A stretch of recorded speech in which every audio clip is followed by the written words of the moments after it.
non muslim membaca Quran boleh. Siapa yang melarang?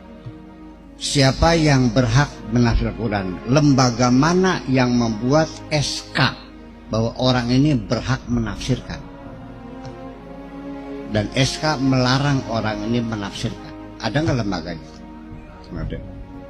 Sesuka-suka mereka. Para mufassirin itu, apakah Said Qutb, apakah As-Sabuni, apakah Quraish Shihab, apakah Hamka, apakah Al-Maroghi, itu tanpa SK, bekerja sendiri. Dan Nabi Muhammad tidak pernah menafsirkan Al-Quran. Tidak ada tafsir Nabi. Nabi hanya menjawab kalau ada yang bertanya tentang lafaz ini maknanya apa, itu aja. Nah, ketika mereka menulis Al-Quran, terjadilah penafsiran itu berbeda-beda. Kenapa? Kalau orang ini ideologinya Mu'tazilah, maka penafsirannya versi Mu'tazilah. Kalau ini orangnya Syiah, maka penafsirannya versi. Kalau Ahli Sunnah wal Jamaah, dan seterusnya dan seterusnya. Al-Quran ditafsirkan pada zaman berbeda, hasilnya akan berbeda. Lalu di mana ada batasan orang tidak boleh menafsirkan?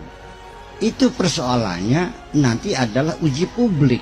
Penafsirannya sah atau tidak itu nanti publik yang menilai. Yang menerima Imam Syafi'i sebagai mazhab itu tidak ada organisasi negara manapun yang memaksakan harus bermadzhab Syafi'i. Artinya Imam Syafi'i acceptable untuk masyarakat tertentu, Indonesia, Malaysia, ya kan gitu. Tapi di Maroko tidak, dia memilih Maliki. Yang ini memiliki mazhab Hambali, dan terbagi semua itu secara berbeda-beda. Dan itu pun hasil kajian mereka tidak menjadi keputusan mengikat, sifatnya normatif, kajian. Karena belum menjadi undang-undang. Sekalipun fikihnya mengatakan mengawinkan perempuan di bawah umur boleh, tetapi karena undang-undang berlaku adalah melarang perkawinan anak perempuan di bawah 16 tahun, siapapun di sini menikahkan perempuan di bawah 16 tahun ditangkap, masuk penjara, nggak ada urusan. Sekalipun Syafi'i membolehkan. Itu persoalannya. Jadi apa yang Jamalul Gendung itu saya bisa memahami, ya. Itu ayatnya wa man utiyal hikmata faqad utiya khairan katsira.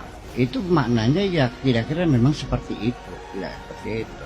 Hikmah itu ya berpikir akal. Kalau orang dikasih kecerdasan berpikir sehat, faqad utiya khairan katsira, dia punya kebaikan yang besar sekali. Dia bisa menggali pengetahuan, bisa berkiprah di masyarakatnya dengan pengetahuan itu. Maka sing goblok-goblok orang dihitung gobloknya. Berapa? Mau pantengel. Ya kan gitu. Itu. Jadi saya tidak pernah menyalahkan siapapun. Dan saya tidak mungkin menyalahkan siapapun. Kalaupun nanti saya berbeda dengan saudara Rocky Gerung, tetap bukan karena saya menyalahkan. Kita sifatnya nanti compare saja. Menurut Haji Syihab merah, menurut saya putih. Biarkan dia merah, biarkan saya putih. Nggak usah saya menyalahkan merah salah. Dan Anda jangan menyalahkan putih salah, silakan. Nanti yang menentukan adalah publik semuanya. Jadi jangan dikira karena Rocky Gerung itu bukan orang Islam, non Muslim, jadi dia tidak boleh membaca Al-Quran. Tidak, Al-Quran itu hudan linnas. Tetapi kalau Alkitab itu hanya untuk orang yang bertakwa. Dzalikal kitabul la raiba fihi hudal lil Alkitab hudan lil muttaqin. Kalau Al-Quran syahrul Ramadan alladzi unzila fihil Quran hudan linnas. Jadi orang tidak percaya baca Quran. Baca apa tuh? Ya baca Quran. Orang itu isinya tentang bahwa bulan itu mengorbit sekitar bumi. Wal qamara qaddarnahu manazila hatta ada kalau original qadim. Ini ayat-ayat ini untuk seluruh umat manusia. Siapapun agamanya, ini fakta dunia, fakta hukum alam semesta bahwa bulan mengorbit. Mau percaya silakan, enggak silakan. Tetapi kalau Alkitab mah itu guide of life untuk kita yang beriman ini. Dan yang jadi pertanyaan bahwa yang dijamin oleh Allah keutuhannya apa sesungguhnya? Inna nahnu nazzalna dzikra wa inna lahu lahafizun. Apa yang dijaga di sini? Az-zikr. Mushaf sama nggak dengan Quran? Beda. Nah, kita umat Islam di Indonesia pada umumnya tidak tahu bedanya mushaf dengan Al-Furqan, dengan Az-Zikr, dengan Al-Quran dan Alkitab. Semuanya sama. Kita di sini ada penyederhanaan pemikiran. Di sana ada mandub, ada nafilah, ada mustahabbah, ada sunnah. Kita di sini sunnah. Ya kan begitu? Di sana ada makruh tahrim, makruh tanzih. Di sini hanya makruh saja. Di sana ada fardu, ada wajib, kita ya wajib saja. Itulah karena penyederhanaan inilah yang menyebabkan kita jadi kurang mendetail dalam berpikir. Itu aja persoalan. Jadi pada akhirnya silahkan saja yang mempelajari Al-Quran itu bukan Rocky Gerung saja, banyak para orientalis yang tetap pada agamanya mengadakan kajian-kajian tentang Al-Quran. Yang jujur ada, yang tidak jujur juga ada. Yang tidak jujur ketangguhan akhirnya mah.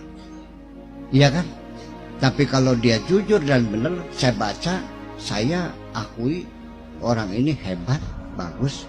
Dan saya juga mengakui kepintaran Rocky Gerung. Ya, khususnya di bidang filsafat etika serapan. Itu dia memang ahlinya. Iya, dan saya tidak akan membahas tentang kekurangan beliau, gitu. Tapi beliau adalah pandai berpikir. Apakah berpikir beliau sehat? Ya kan? Saya mengatakan sampai sementara ini dia berpikir sehat. Dia berpikir sehat. Artinya apa sih itu? Selagi Anda masih bisa mengemukakan argumentasi, berarti Anda masih berpikir sehat. Kalau Anda sudah tidak mampu berargumen tapi masih ngotot, itu nggak sehat. Itu salahnya. Pokoknya itu udah nggak sehat itu. Ya kalau sudah pokoknya, kita nggak usah berdebat dong. Ngapain? Tetapi ayat Al-Hikmah di situ sendiri adalah kita kurang perbendaraan, kita belajar ilmu hikmah. Hikmah siapa? Ya bingung kan? Ya karena nggak tahu mana hikmah itu apa. Filsafat apa bahasa Arab? Hikmah. Bikin jimat nggak suka. Dokter, hakim. Filosof, hakim. Zamannya hukama. Aristo al-Hakim itu filosof Aristoteles. Nah itu makanya. Jadi man util hikmata ya. Barang siapa dikasih hikmah, kasih artinya hikmah itu berpikir cerdas, filosofis, ya berarti dia mendapatkan banyak kebaikan-kebaikan. Khairan katsira, artinya bisa mikir cerdas. Ya orang cerdas kan enak. Ya, bisa menguasai masalah, mengerti, paham, tahu, ya bagaimana dia berbuat. Itu kan luar biasa.